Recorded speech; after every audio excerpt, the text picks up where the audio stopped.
Sobat PTPI, Assalamualaikum, Shalom, salam sejahtera bagi kita semua. Om Swastiastu, Namo Buddhaya, salam kebajikan. Kembali lagi di podcast PTPI bersama saya Renata Surmin sebagai host pada kali ini. Nah, pada podcast kali ini kita akan membahas satu pembahasan yang menarik mengenai permasalahan dalam rumah sakit, namun kita akan membahas pada bidang AVAC. Nah, Sobat PTPI, untuk membahas ini lebih dalam lagi, kita telah kedatangan seorang narasumber yang tentunya beliau sudah memiliki pengalaman yang sangat lama dalam bidang AVAC dan sudah menerima dan memenangkan beberapa penghargaan baik secara internasional maupun nasional, dan juga saat ini beliau berperan sebagai ahli teknik di PTPI bagian AVAC. Langsung saja, beliau adalah Pak John. Halo Pak. Halo. Boleh disapa Pak, sobat-sobat PTPI? Halo, salam sukses untuk PTPI. Bagaimana kabarnya hari ini Pak? Baik, Sekarang ini Pak lagi sibuk apa Pak? kita sekarang lagi membantu untuk tender pembangunan daripada rumah sakit vertikal di Surabaya, Makassar, dan di Papua. Wow, berarti sekarang ini lagi sibuk-sibuknya juga ya Pak? Ya, Baik Pak. Hari ini Pak kita akan membahas satu topik yang sangat menarik Pak, tentu tentang rumah sakit. Nah, kita akan membahas dari bidang AVAC-nya nih Pak. Nah, dari CV yang sudah kami terima, kami mengetahui bahwa Bapak telah memiliki pengalaman yang cukup lama di bidang AVAC dan juga sudah memenangkan beberapa penghargaan baik secara nasional maupun internasional. Nah, menurut Bapak, apa itu AVAC dan apa manfaatnya Pak? nah HVAC itu adalah kita bisa menjadi 3 kelompok. Kelompok yang pertama itu adalah HVAC yang biasa yang kita gunakan untuk perumahan maupun untuk commercial building. Nah, ini bisa kita peroleh pengalamannya itu dari sekolahan-sekolahan dari D3 maupun dari universitas-universitas. Di dalam HVAC yang kita dapatkan di universitas ini adalah kita diajar bagaimana menghitung cooling load, yaitu berapa besar AC yang perlu dipasang di dalam suatu bangunan. Nah, itu dipengaruhi sama kacanya, jumlah orangnya, lampunya, dan juga fungsinya. Yang utama itu adalah untuk thermal comfort, kenyamanan. Jadi temperaturnya saja. Jadi yang kita diajari ini adalah memilih, lalu juga menghitung baik itu kapasitasnya maupun ductingnya dan lain sebagainya. Lalu yang kedua, kalau kita masuk lagi ke bidang yang lebih dalam lagi, yaitu HVAC untuk industri. HVAC untuk industri ini kita bisa masukkan menjadi HVAC spesialis. Contohnya adalah untuk mendesain suatu pabrik-pabrik obat farmasi atau pabrik-pabrik elektronik. Nah, di pabrik-pabrik farmasi maupun pabrik-pabrik obat ini yang utama itu adalah bagaimana kita mendapatkan suatu produk yang baik. Sebagai contoh adalah misalnya pabrik obat yang memakai bubuk, maka kondisi relatif humidity di dalam ruangannya itu harus tertentu. Nggak boleh lebih dari 60% RH-nya. Kalau misalnya lebih dari 60%, maka terjadi penggumpalan. Maka kualitasnya itu jelek. Itu yang pertama. Lalu yang kedua, ruangan-ruangannya itu harus bersih. Tidak boleh terjadi cross kontaminasi. Contohnya misalnya obat A lalu tercampur oleh obat B. Nah, ini berbahaya ini. Jadi harus bersih obatnya di sana itu. Jadi kebersihannya. Nah, elektronik pun juga sama. Karena sirkuit-sirkuitnya itu sekarang ini kan sudah 3 nano. Itu kan kecil sekali. Jadi betul-betul debu-debu itu kebersihannya itu perlu dijaga. Tapi ini adalah HVAC yang saya sebutkan HVAC spesialis. Sedangkan untuk rumah sakit, itu kita sebutin adalah super spesialis.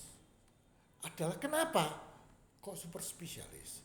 Karena kita tahu di rumah sakit di sana itu selain kenyamanan, yang paling utama itu adalah bagaimana mencegah terjadinya nosokumia. Nah, apa itu nosokumia? Nosokumia itu adalah istilah kedokteran yang mengatakan penyebaran penyakit yang terjadi di antara satu orang dengan orang yang lain di rumah sakit. Jadi kita tahu bahwa orang-orang yang pergi ke rumah sakit itu adalah orang-orang yang bermasalah terhadap kesehatan. Baik itu dia membawa penyakit seperti kasus-kasusnya itu pandemik 2 tahun yang lalu, di mana banyak nakes-nakes kita ini yang menjadi korban. Banyak profesor, dokter-dokter spesialis itu yang meninggal. Nah, ini perlu diperhatikan bagaimana pencegahannya itu. Jadi HVAC di rumah sakit itu adalah yang paling tinggi. Selain daripada yang tadi, kenyamanan, kebersihan, lalu juga ada bagaimana pencegahan nosokumia ini. Baik Pak. Lalu Pak, dengan prinsip dasar kerjanya itu bagaimana ya Pak? Prinsip dasar kerjanya untuk AC biasa itu adalah mengambil panas yang ada di dalam ruangan. Nah, panasnya itu ada 2. Panas sensibel dan panas laten. Kalau panas sensibel yang diambil, itu temperaturnya turun. Kalau panas laten yang diambil, itu kelembapannya turun. Jadi, di dalam ruangan di sana itu ada 2 panas. Orang ini mengeluarkan 2 panas. Panas sensibel dan panas laten. Panas latennya itu dari mana? Dari uap air, dari keringat, dan dari misalnya kita masak air di dalamnya di sana. Jadi harus diambil di sini supaya apa? Supaya kondisi daripada kelembapan relatifnya itu terjaga. Nah, ini adalah prinsip daripada ini. Tapi ini adalah untuk kenyamanan ya, untuk kenyamanan ini biasa. Tapi kalau misalnya yang tadi spesialis itu adalah bagaimana dipertahankan RH-nya di sini. Kalau misalnya umpamanya untuk AC biasa, kelembapan ruangannya itu 70%, 75% ya nggak apa-apa, nggak ada masalah. Tapi kalau misalnya obat, itu hasilnya itu, kualitasnya itu akan sangat-sangat akan dipengaruhi oleh kelembapannya. Demikian juga kebersihannya, tidak boleh terjadi cross kontaminasi. Lalu juga kemurniannya itu juga harus dijaga. Nggak boleh debu-debu itu yang kotoran-kotoran itu mengkontaminasi daripada obatnya di sana. Nah, sedangkan untuk rumah sakit itu adalah ada 6 parameter yang harus diatur. Kalau tadi temperatur saja. Kalau misalnya yang untuk yang spesialis itu temperatur, RH, dan kebersihan. Kalau misalnya untuk rumah sakit ada 6, yaitu temperatur, kelembapan, lalu jumlah udara ventilasi yang dialirkan. Supaya apa? Udara ventilasi ini. Karena di dalam rumah sakit di sana itu ada banyak sekali zat-zat yang berbahaya. Salah satu caranya untuk supaya tidak berbahaya itu gimana? Itu memasukkan udara luar. Jadi jumlah udara luar yang dimasukkan itu harus banyak. Supaya apa? Konsentrasinya itu dilarutkan. Jadi ini perlu diatur. Lalu yang berikutnya kebersihan. Itu yang tadi spesialis itu sudah harus masuk. Yang berikutnya lagi itu adalah apa? Adalah masalah mengenai distribusi. Jadi contohnya kalau misalnya orang sakit, anginnya itu tidak boleh harus dari orang sakit ini ke dokter, tapi harus dari dokter ke pasien. Ini distribusi. Hal seperti ini tidak ada di AC-AC biasa itu ya ada, maupun di spesialis sana itu nggak ada, tapi di rumah sakit di sana itu ada. Jadi laminar flow distribusi udara ini adalah perlu diperhatikan. Di rumah sakit itu ada istilahnya SSI, surgical site infection, yaitu terjadinya penularan atau infeksi di ruangan operasi. Karena kita tahu di ruangan operasi itu kita buka organ-organnya itu. Jadi pada saat buka organ-organnya itu udara yang bersih itu yang harus. Kalau misalnya udaranya itu terkontaminasi masuk ke dalam organ-organ itu terjadi yang disebut SSI. Nah ini tidak ada di commercial building maupun di AC untuk farmasi. Tapi di rumah sakit itu ada. Jadi kenapa ini disebut super spesialis? Permasalahannya sekarang, kalau di Indonesia di sini sudah ada regulasi, tapi regulasi ini adalah kondisi yang harus didapat di dalam rumah sakit. Seperti contohnya adalah kondisi ruangan operasi. Tetapi tidak pernah ada lembaga pendidikan yang memberikan training ataupun memberikan suatu pendidikan formal bagaimana mencapai kondisi tersebut. How to achieve that. Bagaimana unit-unit AC-nya itu tidak ada.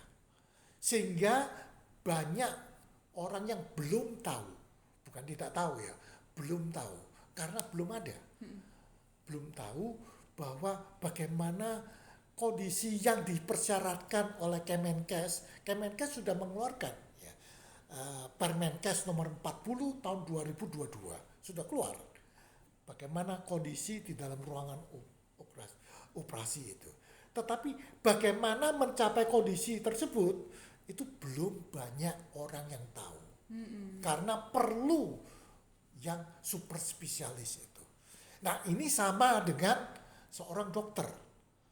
Ada dokter umum, dokter spesialis, dan dokter super spesialis. Baik Pak, berarti dari regulasi-regulasi tersebut yang dibutuhkan itu adalah SDM yang benar-benar ahli dalam bidang AVAC di rumah sakit ya Pak? Sekarang regulasinya itu masalah persyaratan itu sudah cukup. Persyaratannya, oh ini harus begini, ini harus begini. Tapi bagaimana peralatan daripada HVAC yang bisa mendapatkan kondisi seperti yang dipersyaratkan itu belum banyak yang tahu. Belum banyak. Kenapa? Karena keenam persyaratan yang tadi disebutkan di sana itu harus bersamaan. Contohnya misalnya temperaturnya harus terjaga, kelembapannya harus terjaga, tekanannya harus terjaga, kebersihannya harus terjaga, jumlah udara luar yang dimasukkan harus terjaga, laminar flow-nya, distribusi udaranya harus terjaga. Jadi semua parameter ini harus bersama-sama terjaga. Nah, sebagai contoh, untuk mendapatkan suatu kebersihan, kita perlu memasang suatu filter. Nah, filternya itu kalau untuk commercial building cukup pre-filter. Tapi untuk rumah sakit, ruang operasi, pre-filter, medium filter, dan HEPA filter. Ya, ada 3 filter. Nah 3 filter di sini ini harus dilayani oleh satu fan, ya satu fan. Filter-filternya di sini ini tujuannya kan menyaring partikel-partikel. Nah kalau misalnya dia sudah banyak menyaring partikel-partikelnya itu, filter-filternya itu kan buntu. Ya. Nah kalau filter-filternya buntu, tahanannya itu naik. Nah tahanannya naik, fan-nya di sana itu dia nggak bisa niup, dia harus bisa memakai suatu fan yang kuat untuk mendorong. Karena persyaratannya tadi itu, jumlah udara yang dimasukkan itu harus konstan. Nah, bagaimana fan-nya untuk melakukan suatu melawan tahanan-tahanan filter ini? Jumlah alirannya itu harus konstan. Jadi fan-nya di sini ini pada waktu filter-filternya baru, flow-nya itu harus konstan. Pada filter-filternya buntu, flow-nya juga harus konstan. Jadi ini kita harus mencari suatu fan yang sebagian rupa, lalu kontrolnya itu bagaimana yang bisa memenuhi itu. Nah, hal-hal seperti begini ini belum banyak yang dipahami. Baik Pak, berarti Pak tadi kan sebenarnya Bapak sudah menyebutkan tuh permasalahan-permasalahan apa aja sebenarnya yang ada di AVAC. Nah, tadi salah satunya itu adalah SDM dan juga ya untuk mengukur kekonstanan 6 parameter. Nah, selain yang dua ini Pak, apakah ada lagi masalah-masalah lain Pak untuk AVAC Pak? Ya, permasalahan yang sering kita temuin karena ketidaktahuan. Ketidaktahuan. Jadi mereka sebagai contoh, ada yang bilang begini, saya pasang suatu AC yang 40 meter persegi. Kalau 40 meter persegi cukup 2,5 PK. Ya, AC kalau misalnya untuk kantor itu cukup 2,5 PK. Tapi untuk ruangan operasi itu perlu 12 PK. Jadi 2,5 ke 12 PK itu 5 kali. Yeah. Nah, seringkali karena ketidaktahuannya mereka. Jadi mereka membuat budgetnya di sana itu. Oke, saya ini cukup itu saya naikkan aja. Yang AC yang 2,5 PK itu saya pakai 3 kali 7,5 PK. Saya harganya kan 3 kali. Lalu dari sana itu saya naikin lagi 1,5, cukup 10 PK lah. Tapi kenyataannya itu 12 PK. Kenapa kok 12 PK? Karena mereka tidak tahu bahwa untuk AC-AC yang di perkantoran temperaturnya itu cukup 24 sampai 26. Kelembapannya itu nggak usah diatur. Jumlah udara luar yang dimasukkan itu bila perlu nggak usah. Sedangkan untuk ruangan operasi minimum udara luar yang dimasukkan itu adalah 4 kali ACH. Kenapa 4 kali ACH? Karena dia harus melarutkan gas-gas anestesi yang ada di dalam ruangan. Jangan sampai gas-gas anestesi itu juga dihirup oleh dokter atau suster sehingga dia menjadi tidak sadar. Itu kan berbahaya. Jadi jumlah udaranya. Nah, temperaturnya kalau yang tadi itu 24 sampai 26, ini temperaturnya 19 sampai 23. Lebih rendah ya Pak? Lebih rendah. Kelembapannya 40 sampai 60. Nah, semuanya itu berbeda. Jadi harganya itu ke satu kapasitasnya lebih besar, kedua kalau sama-sama kapasitas 12 PK dibandingkan AC yang untuk commercial building itu, yang 12 PK untuk ruang operasi itu bisa 3 kali lipat karena harus memenuhi ke 6 parameter ini. Baik Pak, dari penjelasan Bapak berarti harga biaya AVAC untuk rumah sakit itu berarti relatif mahal ya Pak? Jauh lebih mahal.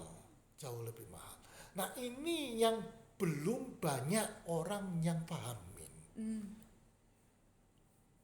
Dan mereka masih nganggap sama-sama. Lalu ada lagi yang mengatakan, dokter, selama ini saya pakai AC wall itu enggak ada masalah. Ya, itu adalah zaman waktu tahun 50-an, di mana penyakit-penyakit yang resisten terhadap antibiotik itu belum banyak. sekarang yang resisten yang antibiotik tambah banyak. Benar, Pak. Sehingga di sini ini seringkali kita dengar sebelum kamu lakukan operasi suruh minum antibiotik dulu.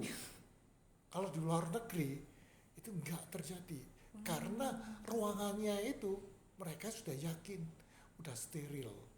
Jadi standar itu sudah betul-betul dijalankan. Nah, di sini karena keterbatasannya tadi budget di sana itu. Nah, sekarang budgetnya itu ada.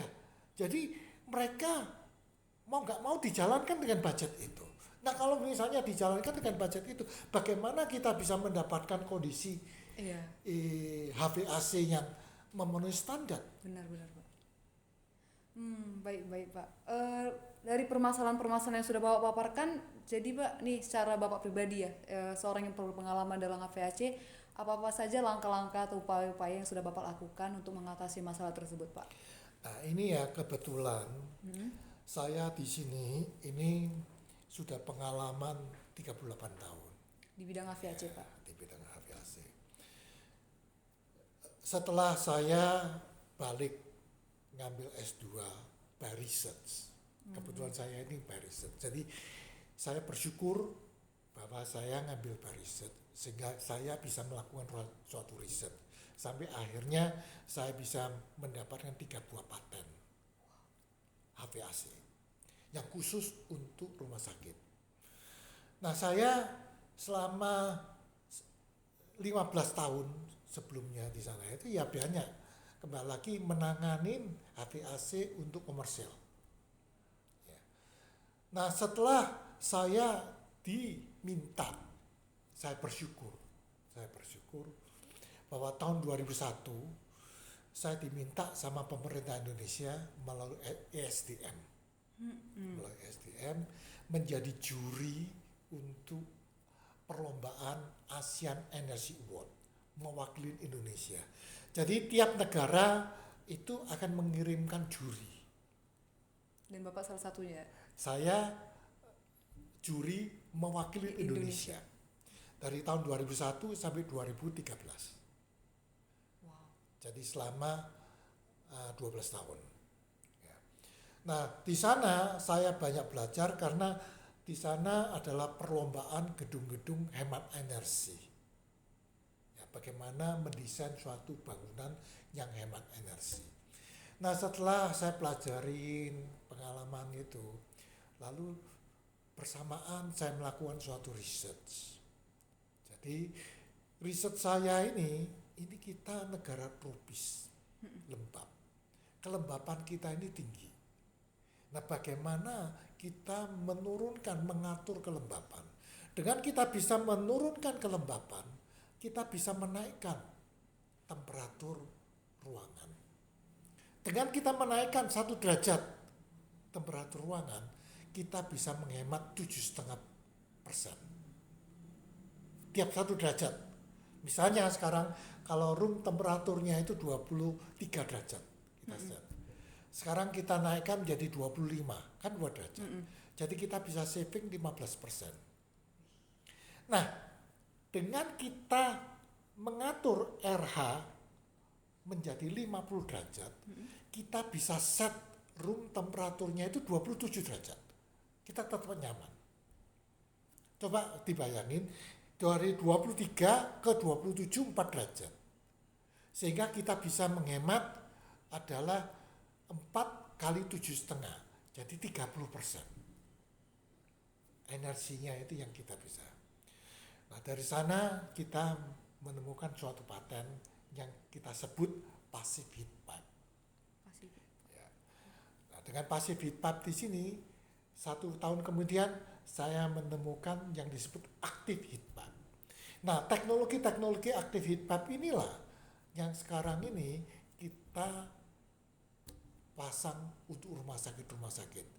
Sehingga dengan memakai teknologi ini kita bisa hemat sampai 50% dibandingkan memakai konvensional AC.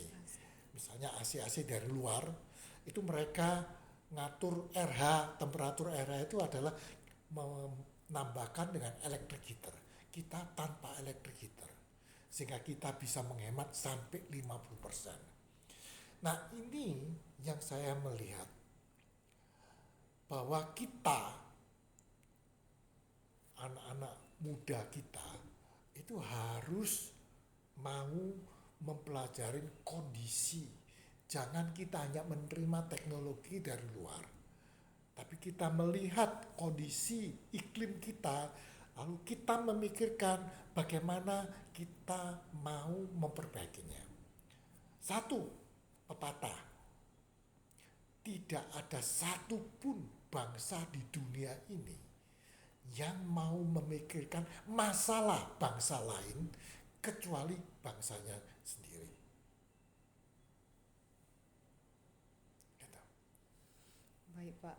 Berarti Pak, itu bisa saya sebut dengan penemuan Bapak lah ya, yang riset Ya, tadi. paten saya. Iya. Berarti itu sudah diterapkan di rumah-rumah sakit di seluruh Indonesia atau masih beberapa? Seluruh Indonesia. Wow. Saya sudah pasang AC ini lebih dari 1.000 unit di 130 rumah sakit seluruh Indonesia dari Irian sampai Aceh.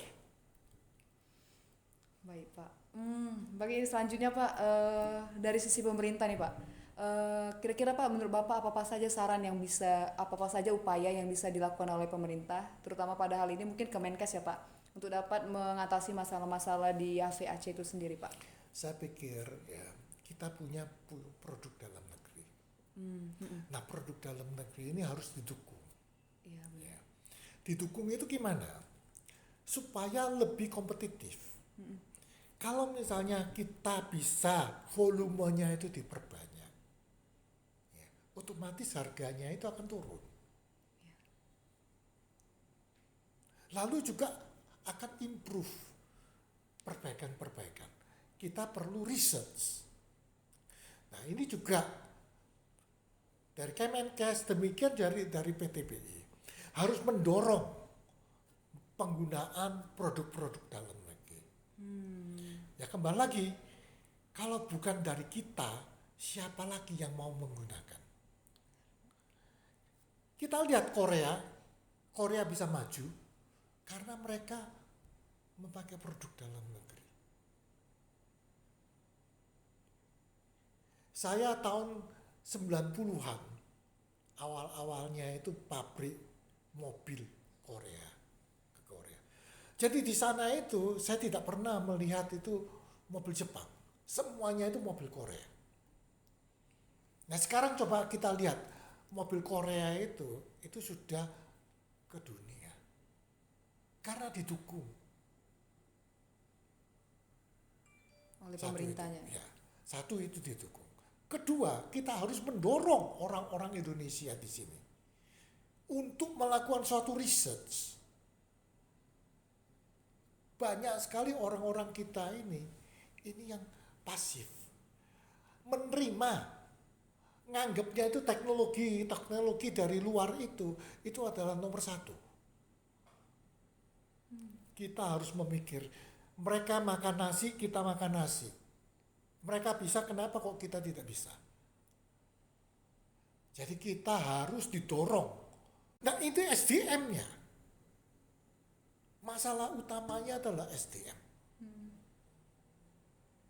Dengan SDM ini ditingkatkan, otomatis industrinya juga akan meningkat. Jadi dia berbanding lurus gitu ya Pak, jika SDM-nya meningkat. Bukan industrinya itu bagaimana kamu bisa mendapatkan suatu industri kalau orang-orangnya itu tidak kamu tingkatkan. Benar Pak. Baik Pak, sekarang kita masuk ke pertanyaan terakhir nih Pak. Jadi menurut Bapak, apa kira-kira langkah-langkah yang dapat dilakukan oleh industri untuk mengatasi masalah-masalah pada AVAC, Pak? Ya, ini masalah mengenai industri ini. Saya sendiri kan juga di bidang industri juga. Saya banyak melihat dari teman-teman di sana itu, mereka masih banyak itu mengadopsi teknologi-teknologi dari luar. Nah, saran saya bahwa mereka harus memikirkan kondisi iklim di Indonesia di sini.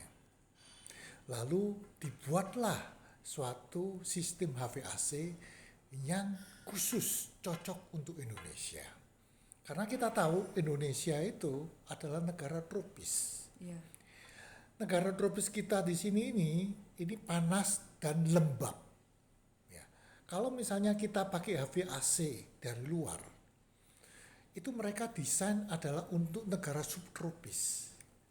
Di sana adalah panas tapi kering. Lalu di sana ada 4 musim. Kalau kita di sini hanya 2 musim. Musim kemarau dan musim penghujan. Nah, apalagi pada waktu musim penghujan, maka kelembapan, terutama kelembapan udara luar kita, itu tinggi sekali. Sehingga HVAC-nya di sana itu harus mempunyai kemampuan untuk menurunkan kelembapan supaya orang-orang yang ada di dalamnya di sana itu bisa lebih nyaman. Ya. Kalau misalnya untuk rumah sakit, wah itu menjadi kritikal. Jadi kelembapan ini harus dijaga antara 40 sampai 60%. Tidak boleh di atas 60%. Karena kalau misalnya kelembapannya di atas 60%, maka perkembangan mikroorganisme termasuk juga di dalamnya itu jamur, itu bertumbuh sangat luas sekali. Menyebabkan apa? Penyebaran penyakit itu bertambah. Jadi kelembapannya itu harus terjaga. Padahal kita tahu di rumah sakit di sana itu ada persyaratan. Jumlah udara ventilasi, yaitu udara luar yang dimasukkan itu banyak. Sehingga kalau misalnya pada waktu musim hujan, udah lembab, udara luarnya dimasukkan, harus ngatur kelembapannya, maka perlu HVAC yang khusus. Oleh sebab itulah saran saya bahwa kita PTPI, terutama PTPI, harus bisa meningkatkan SDM Indonesia di sini. Ya. Memikirkan bagaimana kita membuat suatu produk-produk dalam negeri yang khusus untuk Indonesia. Dan cintailah produk-produk dalam negeri. Baik Pak, kita udah sampai nih Pak di pembicaraan akhir kita Pak. Jadi izinkan saya untuk menyimpulkan pembahasan kita pada hari ini Pak. Jadi sobat-sobat PTPI, kita telah mendengar banyak mengenai VAC, apa itu VAC, prinsip dasar, regulasi, dan bagaimana kinerjanya pada rumah sakit. Nah, saya dapat menyimpulkan bahwa VAC itu adalah suatu pembahasan yang sangat kompleks karena terutama dalam bidang rumah sakit banyak parameter yang harus kita perhatikan. Ternyata ada 6 ya Pak, ada 6 tadi parameter. Nah, masalah-masalah yang ada di parameter itu tentu bisa diselesaikan dengan baik asalkan ada kerjasama yang baik antara pemerintah, industri, rumah sakit itu sendiri, dan juga orang-orang yang ahli dalam HVAC. Nah mungkin Pak ada yang ingin disampaikan kepada sobat PTPI sebagai kesimpulan Pak? Ya, satu hal yang saya ingin sampaikan, ya, tidak ada satupun bangsa di dunia ini yang mau memikirkan bangsa lain, masalah bangsa lain, kecuali bangsanya sendiri. Nah demikian juga kita mempunyai suatu masalah HVAC di rumah sakit, harus dari kita sendiri. Kita tidak bisa mengharapkan bahwa negara yang lain atau produk yang lain itu bisa menyelesaikan masalah di rumah sakit ini. Harus kita. Lalu oleh sebab itulah anak-anak muda Indonesia di sini harus sudah memikirkan dan melakukan suatu research untuk mengatasi masalah-masalah yang kita hadapin. Dari sanalah baru kita bisa maju, Indonesia bisa maju, PTPI pun juga bisa maju. Baik Pak, terima kasih Pak untuk masukannya dan juga kesimpulannya. Saya sebagai host mengucapkan terima kasih kepada Bapak atas sharing pengetahuannya, pengalamannya, dan juga saya minta maaf jika ada perkataan dan perbuatan yang kurang berkenan selama kita melakukan podcast. Besar harapan saya agar Bapak bisa menjadi narasumber di podcast kita selanjutnya Pak. Begitu juga kepada sobat-sobat PTPI, terima kasih telah menonton podcast ini mulai dari awal hingga akhir. Semoga sobat-sobat PTPI bisa mengambil banyak pelajaran dan pengetahuan dari pembicaraan pada kali ini. Dan juga sobat-sobat PTPI jangan lupa untuk follow akun media sosial kita. Kita ada di Instagram dan TikTok. Jangan lupa follow dan like semua konten-konten kita ya, yaitu @ptpi_online. Begitu juga di YouTube ada seminar_PTPI. Jangan lupa like, subscribe, dan share video ini kepada teman-teman semua. Oh ya Pak, kita ada jargon nih Pak di PTPI. Jadi jargon kita itu ingat Smart Hospital, ingat PTPI. Kita ucapkan sama-sama ya Pak. Oke. 1, 2, 3. Ingat, Ingat Smart Hospital, ingat PTPI. Baik. Dan sukses PTPI. Ya, terima kasih Pak. Selamat jumpa di podcast selanjutnya. Ya.